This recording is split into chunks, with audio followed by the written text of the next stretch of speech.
안녕하세요, 여러분. 굿모닝 행정학 진행하는 여러분의 영디 최영입니다. 자, 우리 오늘 56일 차고요. 진짜 길죠? 예산의 형식, 리퀘스트에 있었던 내용에 대한 걸 정리한 거여서요. 예산주의랑 법률주의, 우리나라 예산의 형식을 어떻게 봐야 하는지에 대한 질문이 있어서 제가 이 부분 올려드리는데, 사실 기출 비중이 엄청 높은 파트는 아닙니다. 이제는 그냥 궁금한 부분들을 하나씩 마무리한다라는 그런 뭔가 스스로에 대한 만족감? 이런 느낌으로 해주시면 좋을 것 같고요. 말씀드렸던 것처럼 이 굿모닝 행정학은 국가직 전날까지 계속해서 올라갈 거니까 여러분 끝까지 아침마다의 좋은 습관으로 굿모닝 행정학 들어주세요. 자, 예산의 형식에 예산주의라는 게 있고요. 법률주의라는 게 있죠. 예산을 법률로 만드는 게 법률주의. 예산을 법률은 아니고요. 법률 형식은 아니고 그냥 국회 의결이라는 형식을 통해서 만약에 성립시키면 이게 의결주의 또는 예산주의라고 이야기를 합니다. 우리나라가 쓰는 방식이 이렇죠. 예산을 비법률로 파악을 하고요. 예산을 법률 형식으로 제정하는 건 영국이나 미국입니다. 사실 이 부분을 완벽하게 이해를 하시려면 법률을 이해를 하셔야 되는데 법률은 행정학의 영역이라기보다는 사실 헌법 영역이기 때문에 여러분이 공부를 하면서 이해하는 거에 한계가 있는 게 분명해요.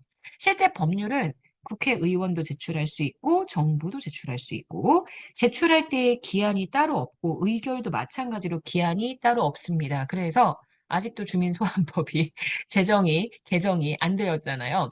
제출하는 기한도 따로 설정하지 않고 제출을 했다라고 하더라도 이걸 언제까지 의결해야 된다 이게 없습니다.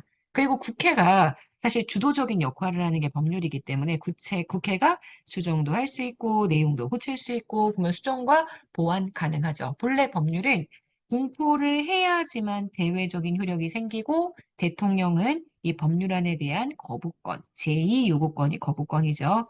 요거 가질 수 있고요.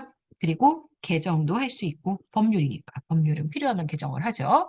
그리고 개정될 때까지 폐지될 때까지 1년이 아니라 지속적으로 계속 영향을 주기 때문에 얘는 반드시 1년에 한 번씩 법률을 제정을 해야만 예산을 성립시킬 수 있습니다. 법률이다 보니 국가기관과 국민 모두를 구속하죠. 자, 근데 예산주의는 그러지 않습니다. 그래서 사실 우리나라가 가지고 있는 모든 원칙은 예산주의에서 파생된 원칙이라고 생각하시면 돼요. 날짜가 있죠. 회계연도 개시 며칠까지 제출 이런 날짜가 있습니다. 그래서 우리나라 현재 국가지정법은 회계연도 개시 121장. 정부가 주도권을 가지고 있기 때문에 정부가 동의하지 않으면 감액은 가능한데요. 증액은 불가합니다. 그래서 정부의 동의를 받아야지만 증액할 수 있다. 그 얘기는 결국 국회가 함부로 수정을 할 수가 없다는 거. 의결도 마찬가지로 기간이 있죠. 의결은 회계연도 개시 30일 전. 그래서 의결로 확정이 되기 때문에 굳이 공포라는 절차를 거치지 않아도 의결 시점이 성립 시점이고 제가 성립 시점이 확정 시점이라고 이야기했었던 거 기억하세요? 불성립을 설명하면서 이런 얘기를 했었죠. 대통령의 예산은 제2요구권, 거부권은 없습니다. 그래서 거부권 불인정, 원칙적으로 개정이 불가합니다. 본래 예산은 한번 편성되고 나면 잘 바뀔 수가 없고요. 추경 같은 그런 다른 절차를 통해서만 개정을 할 수 있습니다. 효력은 딱 회계연도 1년, 국가기관에만 영향력을 끼칩니다. 근데 사실 이걸 완전히 여러분들이 이론적으로 이해하는 게 어렵잖아요. 근데 문제를 푸는 거에는 그렇게 크게 무리가 되지 않거든요. 자, 봅시다. 1번 문제예요. 2019년 국가직 7급에 출제가 되었던 문제입니다. 자, 우리나라에서 예산과 법률의 차이. 일반적으로 법률은 모든 국가에 있는 모든 구성원들에 대한 구속력을 가지고 있습니다. 국가기관 국민 모두에 대한 구속력을 갖지만 예산은 국가기관에 대한 구속력만 갖습니다. 대통령은 국회가 의결한 법률안에 대해서 거부권을 갖고 있습니다. 하지만 국회 의결 예산에 대해서는 거부권이 없습니다. 마치 사안별 제2요구권 이러니까 뭔가 있어 보이는데 제2요구권이 제1을 요구하는 거니까 거부하는 권한입니다. 이런 권한 가지고 있지 않습니다. 2번 X. 국회에서 제출된 법률안은 의결 기한에 제한이 없지만 예산안은 매월 12월 2일, 이게 회계연도 개시 30일 전이죠.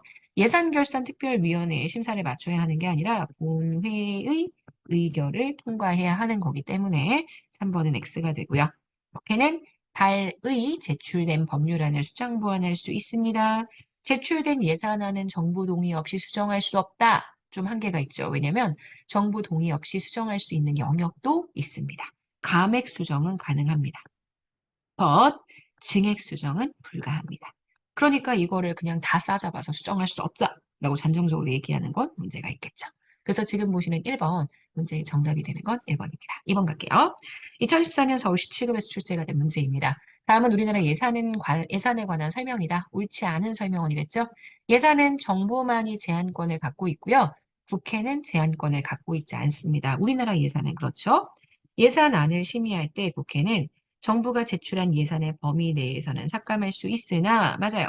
정부 동의 없이 지출 예상의 각하 금액을 증액할 수 없습니다. 맞아요. 요거하고 비교해서 봐주세요. 두 개가 다른 거 느낌 보이죠?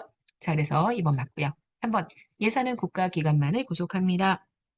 예산은 국회의 의결로 성립을 합니다만 법률이 없습니다. 그래서 정부가 수입, 지출, 요거에 관련된 권한과 의무를 만들어야 된다면 그건 별도로 법률 규정이 있어야 합니다. 그래서 우리가 일반적으로 얘기하는 특별회계, 기금 다 법률로 설치를 따로 해줘야 되고요. 그리고 조세도 조세를 걷기 위해선 반드시 법률이 필요합니다. 그래서 맞는 선지고요. 국회에서 의결된 예산에 대해서 대통령은 거부권 행사가 불가하죠. 그래서 X. 그래서 문제에서 옳지 않은 설명은 5번 되는 거 보실 수 있습니다. 자, 좀 해결이 되셨나요?